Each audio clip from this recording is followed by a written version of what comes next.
Hello, I'm Victoria Weather Meteorologist Ryan Henning. I'm here with a forecast for San Antonio, Texas.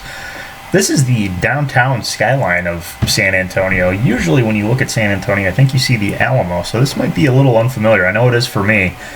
I've never been. I know the Riverwalk is good, and it's by the Alamo, but I don't know where either of those two features are on this picture. But this is what San Antonio looks like at dusk in the... and just from above, without looking at the main tourist attraction in San Antonio. So let's move forward and take a look at what their weather is, rather than trying to explain what's going on in that picture. This is a much easier picture to figure out what's going on. It's sunny, it's clear right now in San Antonio. It's 84 degrees. There's not much going along anywhere in Texas. The dew points are even very comfortable. It's 42 right now in San Antonio. It's all the way down into the 30s just to the northwest of town. There's even a little bit of haze up in Sonora, Texas, and that's likely because it's dry and dusty up there, which means they likely did not see any of the thunderstorms that moved through yesterday. Let's take a look at where those thunderstorms are now. Well, showing up pretty clearly from central Tennessee down towards the Mississippi River Delta. Some of these storms around Mobile are actually severe right now. There could be an embedded tornado, but the big issue is going to be hail and high winds. But west of there, all the way from Texas out to the Canadian border, looking very clear right now, post-frontally. And you can see, and you saw when we looked at the temperatures and the dew points where it's 84 and fairly dry, it wasn't a very strong cold front. It's still very comfortable, still pretty warm in that part of the world, and that's pretty nice. So let's look at the upper level plots to see why that might be the case. You can see this turning in the these wind barbs. This is the 250 millibar level, so it's pretty high up there. It's the jet analysis, but we can see that there's not a lot of strong flow through it. There's some turning, which is contributing to the development of our area low pressure, but it's not very strong. And as we move forward, it's actually going to flatten out. It's going to dampen, we call it, and that's going to contribute to the collapse of that system as it moves forward. One other thing I wanted to look at before we really progress is we're moving into the warmer time of year, so the forcing for showers and thunderstorms is going to be a lot smaller scale, which means the bigger models, the global models, i.e. the GFS, it's going to have a bit more of a tough time really distinguishing what's going on. It's still going to have a good picture of the broader scale features. It's going to know where the areas of low pressure is, but it's not going to pick up on squalls or areas of thunderstorms or anything like that. And we can see that's the case right now with our system right now, with those heavier showers and thunderstorms moving through Mississippi into southern Alabama. GFS just doesn't have that, and the NAM kind of nails it. So that's just something to consider when you're looking at forecast maps for yourself. We're getting into the time of the year where the NAM performs a little bit better, and is actually fairly comparable and often better than the GFS, or even in some cases the Euro.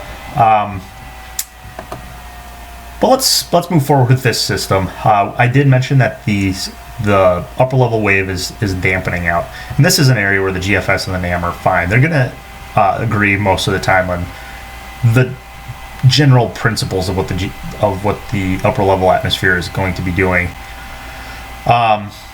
So yeah, all across the board, the system is moving out and it's falling apart as it does so.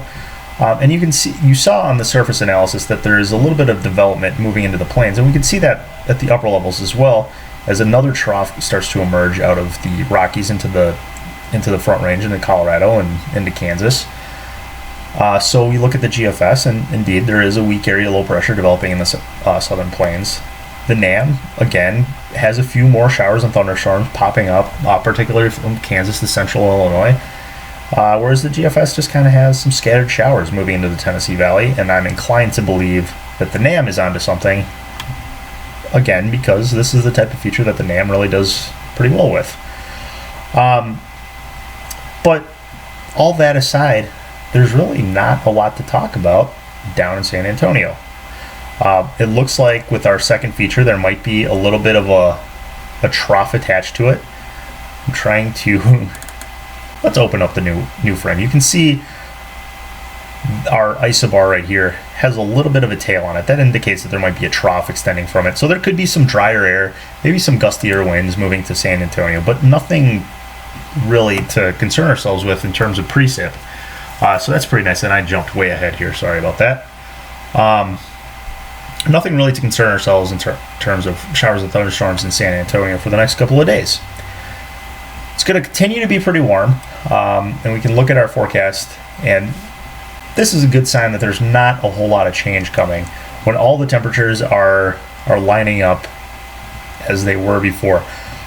You can see the red is the NAM, and it actually does have a little bit of a temperature drop, which does seem to indicate that when that feature does pass by, it is going to carry with it a little bit of cooler air behind it. Not much, though, because you can see the highs.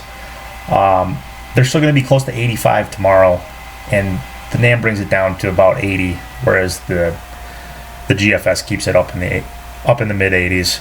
I think the best thing to do is probably call it low 80s on Monday, but other than that, there's really not much for me to disagree with. We'll probably call it about 85 tomorrow with a low in the low to mid 60s, and maybe mid 60s for the Monday morning low, with a high of, again, about 82 or 83 degrees. So that's going to do it for me. That's the forecast for San Antonio. Please continue on to the site to look at the other outlets' forecast numbers. And again, enjoy the rest of your weekend. I'm Victoria Weather Meteorologist Ryan Henning.